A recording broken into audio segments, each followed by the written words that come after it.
Bueno, vamos a entonces a ir pasando de tema. Muchas gracias, Gastón. Y vamos a hablar para terminar de la COVID-19, porque como es un tema que no se habla mucho por ahí, pues digo yo que, no sé, que la gente estará preguntando, ¿qué pasa con eso? Ya no se habla de COVID-19. No, pues sí, Un tema injustamente olvidado, ¿verdad? injustamente olvidado, que no se trata mucho en casi ningún medio de comunicación.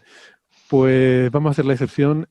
Ha salido un paper en Science que nos mandó Alberto y la verdad que me pareció muy, muy interesante, ¿no?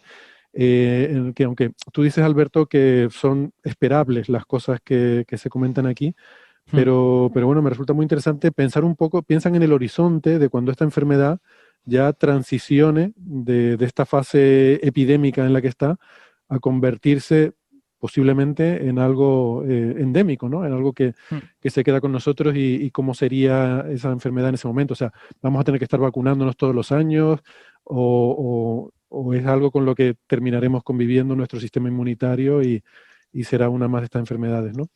Hay Em, hay que pensar para que nuestros clientes tengan claro lo que significa endémico, que, bueno, los constipados son endémicos, ¿vale? Están aquí, Mm. los cogemos continuamente y no nos preocupan especialmente porque los pasamos y ya está, pero el sarampión es endémico, que el sarampión, la gente se muere del sarampión y por eso nos hemos de vacunar. Entonces, esa es la gran diferencia, ¿no? Enfermedades endémicas contra las que te has de proteger explícitamente y enfermedades endémicas, pues que no hace falta porque son más leves. A ver, la definición de un mal endémico es un mal que afecta a una zona en concreto.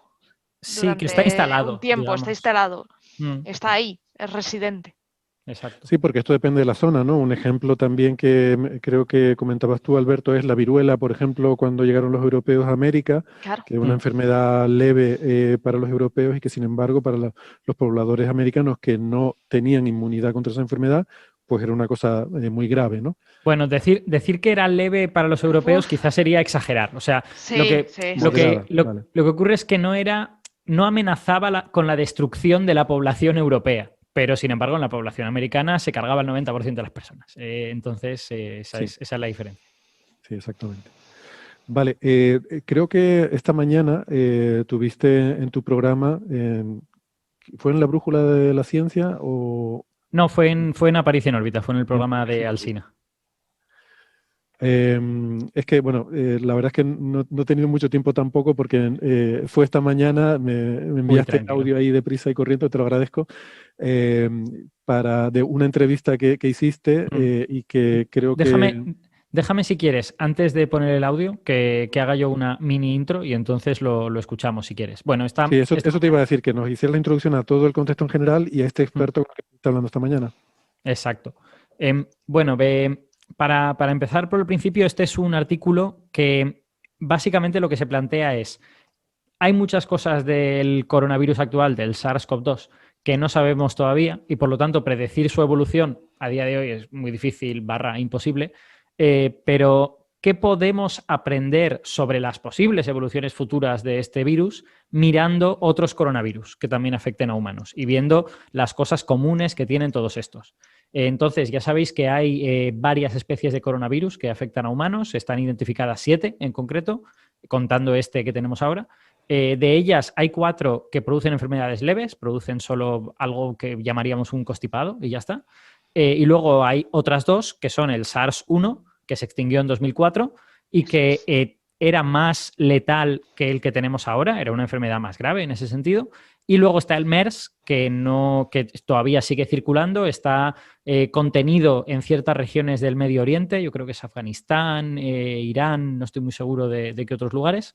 Y el MERS, por ejemplo, es una enfermedad muy letal, es una enfermedad con una curva de letalidad completamente distinta. El MERS es muy letal para gente muy joven, muy letal para gente muy mayor y solo letal para gente de edades intermedias. Es una enfermedad muy grave el MERS. Tiene la cosa O sea, buena, entre comillas. estamos hablando de letalidades del 30% para arriba del Sí, MERS. sí, sí, Una efectivamente. O sea, barbaridad. O sea, esto 30% es para la gente cogerlo de y es como un ébola. O sea, es cogerlo y te puedes morir con mucha muy probabilidad. fácilmente. Mm. Exacto, efectivamente. Lo que tiene el MERS es que la transmisión de persona a persona es difícil en ese sentido. Y eso es lo que ha hecho que se haya podido contener de manera más sencilla. A cambio, tiene un reservorio animal poco controlado en camellos y en otros animales. Bueno, tiene su propia problemática el MERS. Pero digamos que hay como una casuística muy distinta en todos los diversos coronavirus. Y la pregunta es si se puede aprender algo de estos coronavirus que nos pueda ayudar a entender cómo va a evolucionar el SARS-2. Y los autores de este artículo en lo que se fijan es en los 4 coronavirus que producen resfriado común.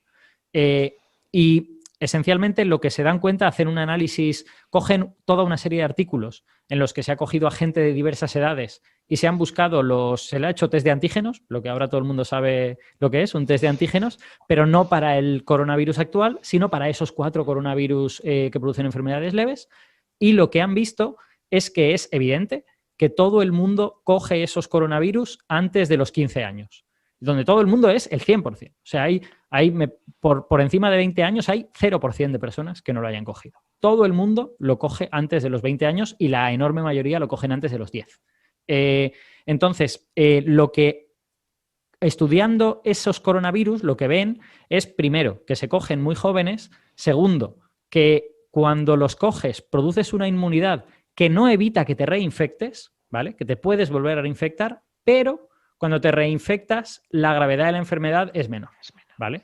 Es mucho menor. Y también es más corta y hay menos tiempo en el que puedes contagiárselo a otra persona, otro tipo de cosas. Entonces, ellos se plantean, ¿y si esta fuera la característica común de los coronavirus? ¿Y si esta no es solo una característica de estos 4, sino también de otros? Y esto es una hipótesis, no sabemos si es así. Pero esencialmente su observación es, estos 4 coronavirus, si fuesen graves para personas de 70 años, no nos estaríamos enterando, porque todas estas personas de 70 años lo han cogido con 8 y entonces ya tienen inmunidad y no pasa nada. Entonces van a la curva de letalidad del SARS-2, que es también, la letalidad es muy baja para gente muy joven, y dicen, es que si el SARS-2 estuviese en estas condiciones, si no hubiera llegado a una población que no tiene inmunidad contra él, también lo estarían cogiendo la gente joven los primeros, lo pasarían sin ningún problema y a lo mejor cuando llegasen a ser mayores no tendrían ningún problema cuando se reinfectaran. Claro, aquí hay un salto en el vacío, porque lo que no sabemos es si la inmunidad del SARS-2 es igual a la de estos 4 virus y por lo tanto si cuando te reinfectes va a ser más leve la enfermedad. Pero el hecho de que suceda con estos 4 virus hace plausible que pueda suceder también con el SARS-2. Entonces ellos lo que cogen es un modelo y dicen, bajo el supuesto de que la inmunidad del SARS-2 funcione de esta manera, ¿cómo sería un futuro en el que el SARS-2 esté ya instalado y sea endémico en nuestras poblaciones? Y la respuesta es muy sencilla, que es que sería una enfermedad muy leve. Sería una enfermedad con una gravedad muy baja, porque al ser poco virulenta para personas muy jóvenes, sería una enfermedad de tipo resfriado, entre comillas. O bueno, si queréis pensarlo de esta manera, todos nuestros oyentes que hayan tenido niños pequeños, pues saben que los niños pequeños de vez en cuando cogen alguna cosa, les sube la fiebre, tienen 38 o 39 de fiebre, luego les baja. No, todos nos asustamos mucho cuando eso ocurre, pero habitualmente eso pasa y luego ya está. Pues este tipo de episodios pueden ser enfermedades como esta. Eso no es un catarro, eso ya es una gripe o alguna cosa más. Un catarro, un resfriado, normalmente casi es que ni te da fiebre. Es que no sabemos lo que es. Es que no sabemos lo que es. Es un virus. Quiero decir, lo que conocemos de estos coronavirus es la letalidad. No es lo intensos que son los síntomas cuando un niño de 2 años lo coge. Entonces, quizá una de esas fiebres es uno de estos virus. Si simplemente, vale, le da fiebre, pero luego el chaval se recupera porque su sistema inmune reacciona y tal y cual. Entonces, no sé por dónde estaba. Sí, que si lo que su modelo les dice es que si aplican al SARS-2 este tipo de inmunidad, es decir, que cuando lo coges tienes una inmunidad que no te protege para reinfectarte, pero cada reinfección como que te recuerda un poco la enfermedad y por lo tanto durante toda la vida vas teniendo una inmunidad a ella que te protege contra la versión grave de la enfermedad, pues llegas a 70 años y cuando lo coges, pues no es ningún problema, ¿no? Entonces, según esta idea, la hipótesis sería que, en fin, nuestros ancianos actuales, pues los pobres, no tienen ningún tipo de inmunidad contra este virus porque es un virus nuevo, lo cogen de buena y en esa infección primaria, que es la que llaman, pues tienes un cierto riesgo de morir. Bueno, un riesgo. Sí, un cierto riesgo, ¿no? Sí, exacto. Pero que, claro, si esto fuera un virus que ya estuviera aquí, que lo hubieran cogido de pequeños y ya de pequeño no les habría pasado nada, porque a los niños no les pasa nada con este virus normalmente, pues desarrollas una cierta inmunidad, pues luego cuando lo coges con 70 años, pues ya tienes ¿no? Ya tienes una cierta inmunidad y no te produce la enfermedad grave. Esa sería un poco la idea. Sí, exacto. Ellos lo que dicen es, viendo las curvas de letalidad, si el SARS-2 fuera como el MERS, podríamos casi garantizar que tendríamos que estar vacunándonos continuamente. Porque el MERS, cuando lo coge la gente joven, también es muy grave para la gente joven. Es como el sarampión en ese sentido. La clave es cómo se comporta el virus cuando eres joven. Si Eso el virus es letal cuando eres joven, entonces estás fastidiado. Tienes que vacunarte toda la vida, tienes que estar continuamente con miedo al virus. O sea, no toda la vida que te hayas de vacunar varias veces a lo largo de tu vida, pero que tienes que estar vacunando a la gente joven continuamente. Porque la gente joven es vulnerable a este asunto. El sarampión no solemos vacunar una sola vez. Pero tenemos que vacunarnos. Quiere decir que habría que incluirlo entre las vacunas que se les pone a los niños, entre ese paquete de vacunas que se ponen al principio de la vida, habría que incluir esa. Vale. Voilà. Pero, sin embargo, teniendo la curva de letalidad que tiene el SARS, bajo este supuesto de que su inmunidad es similar a la de otros coronavirus conocidos, pues tendríamos que probablemente cuando llegue a la fase endémica no tendríamos que vacunarnos. No necesitaríamos vacunas, vale. O sea, ahora mismo estamos vendiendo todas las acciones de Pfizer y de Moderna que teníamos, las estamos vendiendo todas, ¿no? No, a ver, yo me gusta darle la vuelta al argumento. Creo que es más educativo si le damos la vuelta al argumento. En realidad, lo que nos viene a decir este paper es que necesitamos saber qué tipo de inmunidad producen las vacunas que estamos poniendo y qué tipo de inmunidad se consigue después de pasar la enfermedad. ¿Es del mismo tipo que la de estos 4 coronavirus, que te protege contra la versión más grave de la enfermedad en la siguiente reinfección o no? Esa es la pregunta relevante. Si tenemos respondida esa pregunta, sabemos si podemos aplicar este razonamiento o no. Y a día de hoy todavía no la hemos respondido, claro. Bueno, los estudios fase 3, los estudios clínicos fase 3, una de las conclusiones que obtuvieron es que no hubo ningún fallecimiento entre los contagiados vacunados. Es decir, se habló de eficacia del 100% en los de mayor edad de esas poblaciones. También es verdad que en todos los estudios clínicos de fase 3 el número de personas mayores de 60 años que se incluyeron fue muy bajo, ¿no? Entonces, esto hay que cogerlo entre comillas. Lo que aparentan, por ejemplo, lo que ha ocurrido en Israel, que se ha vacunado a las personas mayores de 60 años prácticamente a todas, pero a gran parte de la población, no sé, cerca del 90% de la población que ha recibido ya al menos una dosis de la vacuna. O sea, prácticamente está casi toda la población vacunada y ha bajado muchísimo la tasa de infección y la tasa de casos graves en Israel entre personas mayores de edad, claro, no entre todas, ¿vale? Porque, pero los primeros que fueron vacunados, en ellos es donde vemos primero el efecto y estamos viendo el efecto de esa bajada. O sea, aparentemente las vacunas están consiguiendo que la gente no curse la enfermedad grave. La enfermedad alguien vacunado puede contagiarse y contagiar. Hay unos estudios que indican que la carga viral, pero eso para algunas vacunas concretas, es como 10 veces menor cuando tienes la vacuna. Lo que la vacuna... Claro, el gran problema de la vacuna, acordaros, es que se inyecta intramuscular en el brazo, ¿vale? O sea, se almacena la memoria inmunitaria en ganglios cercanos al lugar del brazo, del pinchazo. Pero tú no te infectas por el brazo, te infectas por la boca y por la nariz. Entonces, las futuras vacunas, que eso las van a sacar en menos de un año, que son intranasales, serán mucho más efectivas, porque la memoria inmunitaria suele estar localizada, ¿no? Entonces, la respuesta será mucho más rápida. Pero en cualquier caso, lo que nos indican los estudios actuales es que las vacunas son muy eficaces para evitar los casos graves, la mortalidad la reducen muchísimo y, sobre todo, en las personas que más problemas tienen, que son las personas de mayor edad, y además que controlan la infección, con lo que no es irrazonable pensar que el virus se vaya a convertir en endémico.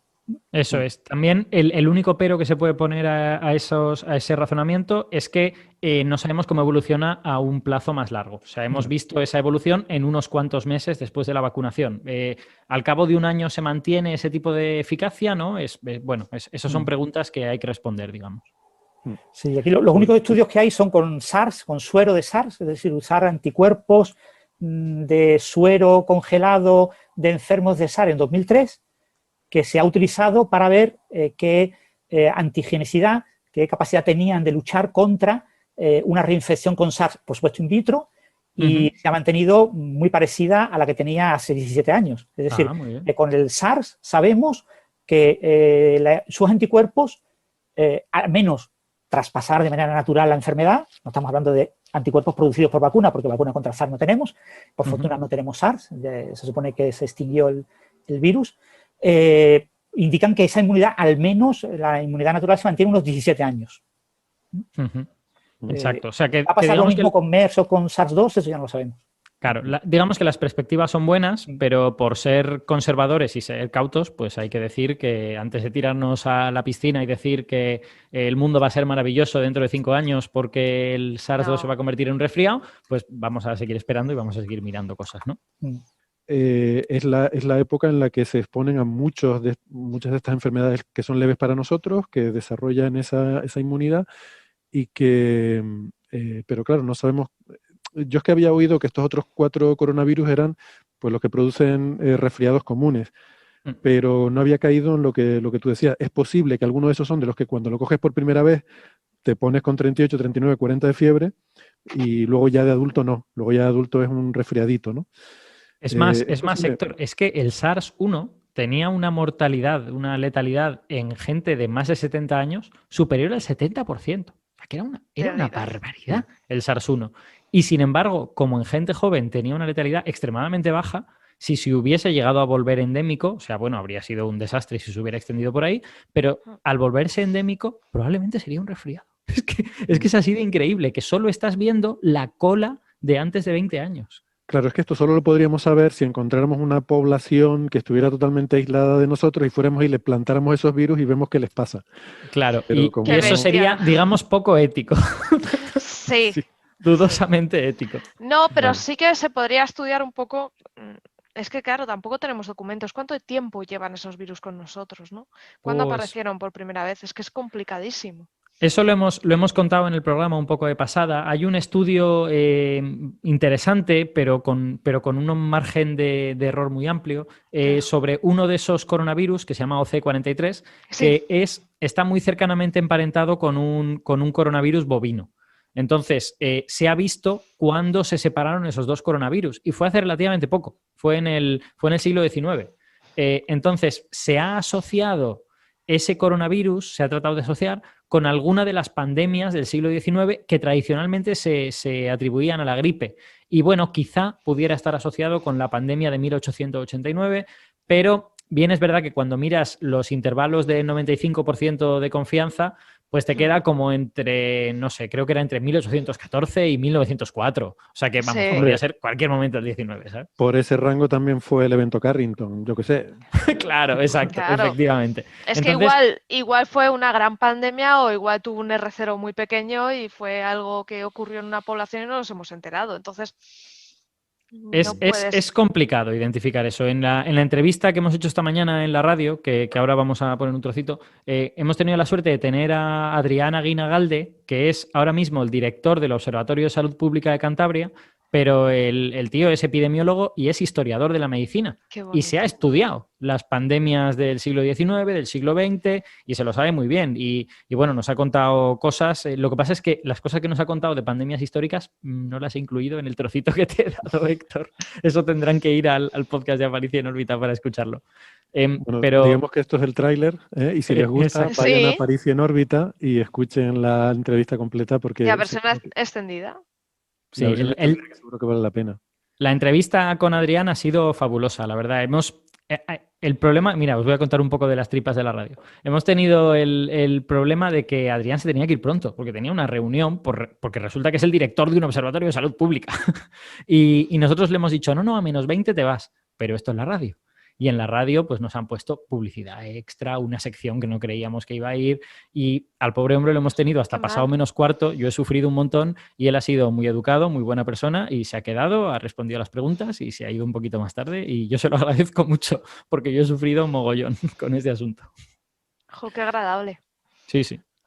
Bueno, no sé yo si eso al fin y al cabo estás entorpeciendo la salud pública, teniendo a una persona que tiene responsabilidades de tan alto nivel. Bueno, la verdad es que yo, como digo, pues estaba pendiente porque Alberto había quedado en que me iba a mandar un trocito de esa entrevista porque yo tenía mucha curiosidad, me gustó mucho este trabajo y quería poner un trocito en Coffee Break para compartirla con nuestros oyentes. Y fue, vamos, justo un ratito antes de empezar a grabar el programa cuando me enviaste el clip por, en fin, otras cosas diversas de la vida. Con lo cual, bueno, apenas tuve ocasión de escucharlo. y no he tenido ocasión de escuchar la entrevista completa, así que ya me iré al podcast de Aparici en órbita para escucharlo. Pues nada, si quieren lo ponemos, son poquito más de 3 minutos este corte que nos ha seleccionado Alberto y que nos da un poco la opinión de lo que opina este experto sobre estos temas que estamos hablando. Uy, me he equivocado. Oye, todo esto que nos ha contado Alberto y que estabas tú escuchando es tal como él nos lo ha contado. O sea, que un virus empiece produciendo una enfermedad grave, como nos pasa ahora, pero que acabe convirtiéndose en una enfermedad leve. Sí, en las infecciones respiratorias agudas, virales, es lo habitual. De hecho, con los influenzavirus, o sea, con la gripe, es lo que ocurre. Tanto porque al inicio entran con un pie cambiado, esto que hemos dicho de previsiblemente impredecibles, pues al inicio efectivamente son altamente impredecibles, pero luego tanto porque desplazan a los virus de la misma familia que ocupan el mismo nicho ecológico, como por la inmunización de los grupos de edad que en esos momentos están expuestos al virus, pues finalmente los que quedan como no inmunizados son las nuevas hornadas demográficas que se van incorporando. Entonces, esas nuevas hornadas normalmente no suelen tener enfermedad tan grave porque es una de las características de las infecciones respiratorias agudas, que son leves, por lo general, en los niños. ¿Y cómo de parecido es el coronavirus este que tenemos ahora a estos parientes de los que nos hablaba Alberto Aparici? O sea, ¿nos podemos fijar en ellos para saber más o entender mejor al virus de ahora? Bueno, efectivamente al SARS y al MERS se parecen muchas cosas, pero en otras es muy distinto. Por ejemplo, al SARS se parece en los eventos superdiseminadores. Esto no pasaba antes de esta sociedad del siglo XX-XXI interconectada. Esto antes no lo teníamos, no teníamos eventos en cruceros o en aviones que eran capaces de provocar un gran inóculo en un país donde no tenía transmisión y que por lo tanto introducía el virus, pero además de forma significativa, capaz de sostenerse en el tiempo. Pero en cambio se diferencia en aspectos como que el MERS no tiene transmisión de persona a persona sostenida, salvo en situaciones muy concretas, y esto nos va a sonar a todos, los brotes hospitalarios por la aerosolización. Sí que es verdad que el MERS es capaz de tener algo de transmisión persona a persona, pero en situaciones muy, muy específicas. El SARS, en cambio, sí, ambos con letalidades muy elevadas, que es lo que tienen en común con el actual. En cambio, el SARS se extinguió, es el gran misterio, ¿por qué desapareció el SARS? Y en cambio el MERS tiene un ciclo zoonótico, es decir, sigue estando vinculado a los animales y no a la transmisión persona a persona, con algunas excepciones como ciertos brotes asociados a aviones que llegaron hasta Corea del Sur otra vez, porque la historia de Corea del Sur y los coronavirus va de largo. Alberto. Adrián, una pregunta. Esto que has dicho de la diferencia de que ahora hay eventos superdiseminadores, ¿tiene que ver con el virus o tiene más bien que ver con cómo es nuestra sociedad, con cómo somos nosotros? Ambos aspectos. Hablamos de situaciones, hablamos de comportamientos y de características de superdiseminación, es decir, de aspectos intrínsecos y extrínsecos. Y el siglo XXI permite una serie de comportamientos sociales, y en Corea del Sur es muy característico, como por ejemplo el acudir a múltiples doctores en el mismo día para tener una consulta médica, lo cual provocaba eventos superdiseminadores. Claro, una misma persona exponía a casi una decena de profesionales sanitarios y si acababa ingresado, ni hablemos. Pero al mismo tiempo se ha podido comprobar, y esto también la gripe nos ha servido de ejemplo, pero no es tan espectacular, que es que hay factores intrínsecos. Sabemos que la obesidad, la inmunodepresión favorecen que a nivel biológico esa persona transmita, secrete más virus. Esto lo veíamos muy poquito en otras infecciones respiratorias agudas. Es muy característico de los coronavirus.